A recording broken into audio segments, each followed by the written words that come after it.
எப்போவுமே நான் phone use பண்ணிக்கிட்டே இருக்கிறேன். வீட்டில் திட்டிகிட்டே இருக்காங்க. எனக்கு கண்ணுலாம் எரியுது. நான் அந்த மொபைல் அடிக்ஷன்லேருந்து வெளியில் வரணும். அதுக்கு நான் என்ன பண்ணணும் அப்படின்னு கேட்டிங்கன்னா, அதற்கான ஒரு சிறந்த வழிமுறை வந்து புத்தக வாசிப்பு. அப்போ நான் எந்த புத்தகத்திலேருந்து ஆரம்பிக்கிறது?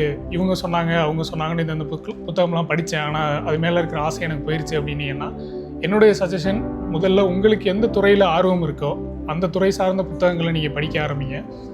இல்லை எனக்கு ரேண்டமாக ஏதாவது புத்தகம் சொல்லுங்கள் அப்படின்னா, ஒன்று சிறுகதைகள்லேருந்து நீங்கள் ஆரம்பிக்கலாம், அல்லது குறுநாவல்கள் இருக்கும் அதிலேருந்து நீங்கள் ஆரம்பிக்கலாம். அப்படி இன்றைக்கி நம்ம பார்க்க போகிற நாவல், அதனுடைய பேர் வந்து குருதி ஆட்டம். இந்த புத்தகம் எனக்கு ரொம்ப கனெக்ட் ஆகிற புத்தகம். ஏன்னா எங்கள் ஊரை பற்றின ஒரு புத்தகம்.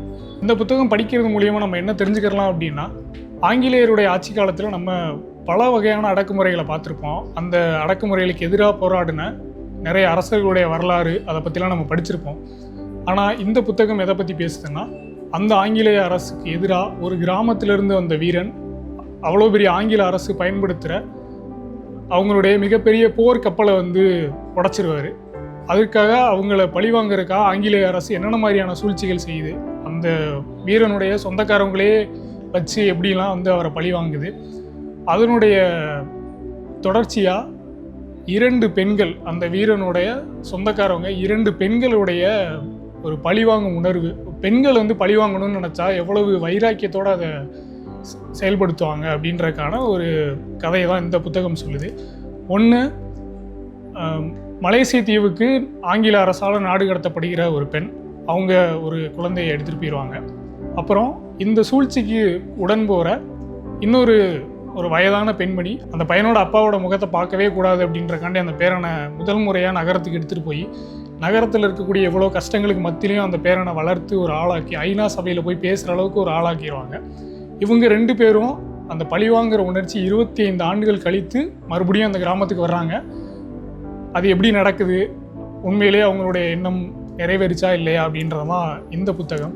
இந்த ஒரு வசனம் சொன்னால் எல்லாருக்கும் தெரியும், இளந்தாரி பயல்களா அப்படின்னு நிறைய கிராமங்கள் பற்றின படத்தில் அவர் தோன்றி இந்த வசனம் ரொம்ப ஃபேமஸாக அவர் சொல்லக்கூடிய வசனம் தான் இளந்தாரி பயல்களா அப்படின்ற வசனம்.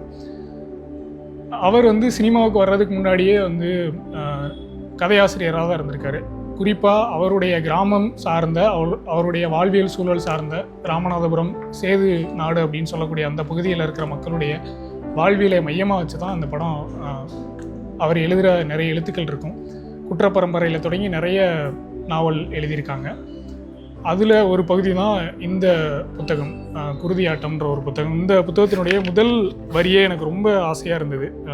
உச்சி ராத்திரி உள்ளங்கை தெரியாத இருட்டு அப்படின்னு. ஒரு இருட்டு ரொம்ப டார்க்னஸாக இருக்குன்றதை நம்ம எப்படி சொல்ல முடியும்? உள்ளங்கை தான் வந்து நம்ம எங்கே வேணாலும் முகத்துக்கு பக்கத்தில் வச்சு பார்க்கக்கூடிய விஷயம். அதுவே தெரியாத அளவுக்கு இருட்டு அப்படின்றத நம்ம தொடர்ந்து நம்ம பார்க்குற விஷயந்தான். ஆனால் அது வந்து ஒரு எழுத்தாளர் அதை ரொம்ப உன்னிப்பாக கவனித்து எப்படி நமக்கு அதை அறிமுகப்படுத்துகிறார் அப்படின்றதுல தான் இந்த புத்தகம் வெற்றி பெற்றிருக்குன்னு நான் நம்புகிறேன். இதில் ஆங்கிலேயர்களை பற்றி சொல்லும்போது நம்ம ஆங்கிலேயர்களை பற்றி நிறைய வர்ணனைகள் கேள்விப்பட்டிருப்போம். ஆனால் ரொம்ப சுருக்கமாக ஒரு வரியில் சொல்லியிருப்பார், உடுப்பணிந்த துப்பாக்கிகள் அப்படின்னு ஒரு இடத்துல பயன்படுத்தியிருப்பார். துப்பாக்கிகள் எப்படி யார் ஏவுனாலும் சுடுதோ அதே மாதிரி அந்த ஆங்கிலேயர்களும் இருந்திருக்காங்க அப்படின்ற மாதிரியான ஒரு கதை. ஏற்கனவே சொன்ன மாதிரி இதை எழுதினவர் வந்து வேலராமமூர்த்தி. சினிமா நடிகராக நம்மளால் பலரும் நம்மளுக்கு தெரியும். ஆனால் அவர் வந்து உண்மையிலே ஒரு எழுத்தாளர். இந்த புத்தகம் வந்து ஒரு படம் பார்க்குற மாதிரியான ஒரு உணர்வை உங்களுக்கு தரும். ஏன்னா படத்தில் நடித்ததுக்கப்புறம் எழுத ஆரம்பிச்சிருப்பாருன்னு நினைக்கிறேன். அதனால் ஒரு சினிமா எழுதணும் அல்லது திரைக்கதை வடிவத்திலேயே இந்த புத்தகம் இருக்கும். அதனால் நிறைய கட் பண்ணி அவரே ஒரு திரைக்கதையாகவே எழுதியிருக்காரு. யாரையாவது படம் எடுக்கணும்னு ஆசைப்பட்டீங்கன்னா அந்த புத்தகத்தை படமாக நீங்கள் அப்படியே எடுக்கலாம். திரைக்கதை தயாராக இருக்குது. தயவுசெய்து யாராவது படமாக எடுத்துருங்க அந்த புத்தகத்தை. இந்த புத்தகம் கண்டிப்பாக எல்லோரும் வாங்கி படிங்க. தொடர்ந்து நம்ம நிறைய புத்தகங்கள் அதை பற்றி நம்ம பேச போகிறோம். அதனால் உங்களுக்கு பிடித்த புத்தகங்களை பற்றியும் பேசணும் அல்லது இந்த புத்தகத்தை பற்றிய உங்களது கருத்துக்களையும் கீழே நீங்கள் கமெண்ட்டில் சொல்லலாம். மீண்டும் உங்களிடம் அடுத்த புத்தகத்தினுடன் சந்திக்கும் வரை உங்களிடமிருந்து விடைபெறுவது உங்கள் அளவன் ராஜா.